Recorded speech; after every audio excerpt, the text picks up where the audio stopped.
Assalamualaikum warahmatullahi wabarakatuh. Perkenalkan, nama saya Dea Pranita dari Program Studi Manajemen Pendidikan Islam 4B. Baik, di sini saya akan menjelaskan sedikit tentang filosofis kepemimpinan dalam pendidikan. Baiklah, saya di sini akan menjelaskan 3 landasan kepemimpinan. Landasan yang pertama yaitu tentang ontologis kepemimpinan. Ontologi dalam filsafat membahas tentang hakikat kepemimpinan, yang artinya apa sih itu kepemimpinan? Dalam pandangan Plato, pemimpin ideal adalah laissez-faire king, yakni seorang filsuf yang memerintah dengan bijaksana karena telah memahami kebenaran yang hakiki melalui refleksi rasional dan kontemplatif. Ontologi kepemimpinan juga menetapkan pemimpin sebagai manusia yang memiliki kodrat moral.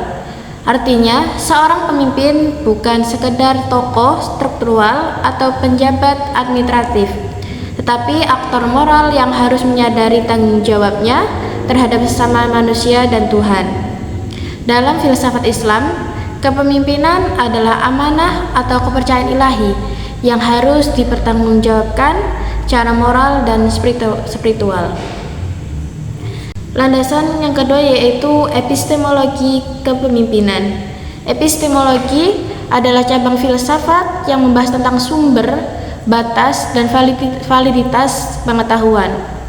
Dalam konteks kepemimpinan, epistemologi mengkaji bagaimana seorang pemimpin memperoleh pengetahuan, bagaimana dia memahami realitas sosial, dan bagaimana dia membuat keputusan berdasarkan pengetahuan tersebut. Pemimpin yang memiliki epistemologi yang sehat adalah mereka yang mampu menggabungkan pengetahuan teoritis, pengalaman praktis, dan refleksi moral. Misalnya, dalam teori kepemimpinan transformasional, seorang pemimpin dituntut untuk memahami visi masa depan, menginspirasi pengikutnya, dan membuat keputusan yang transformatif berdasarkan pemahaman yang mendalam terhadap konteks sosial dan psikologis pengikutnya. Lebih jauh lagi, seorang pemimpin yang berfilsafat tidak hanya menerima informasi secara pasif, tetapi mengembangkan sikap kritis dan reflektif terhadap realitas yang dihadapinya. Ia tidak mudah terjebak dalam kesesatan berpikir atau memanipulasi informasi, karena telah terbiasa membedakan antara opini dan fakta, retorika dan kebenaran. Landasan yang ketiga yaitu aksiologi kepemimpinan.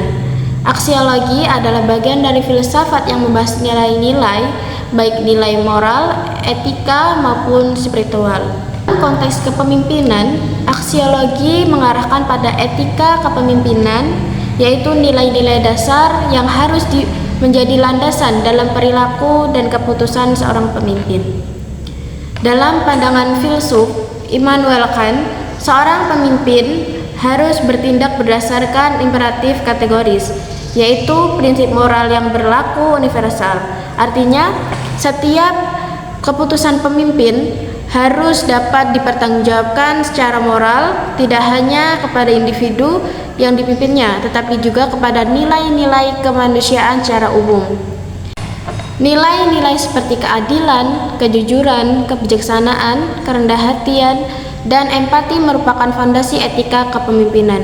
Kepemimpinan tanpa nilai akan jatuh pada kekuasaan yang otoriter, manipulatif, dan tidak manusiawi. Maka, dalam konteks Islam, kepemimpinan tidak terlepas dari konsep akhlak dan maslahah, yaitu menebarkan kebaikan bagi umat dan menjaga keadilan bagi kehidupan sosial.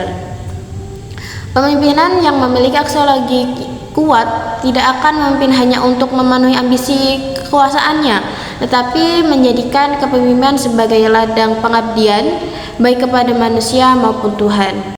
Ketiga landasan tersebut adalah hal yang utama untuk kepemimpinan, karena ketika pemimpin yang memahami hakikat perannya, mengetahui dasar dan batas pengetahuannya, serta menjunjung tinggi nilai-nilai moral, maka ia dapat menjalankan kepemimpinan secara bijaksana, adil, dan visioner.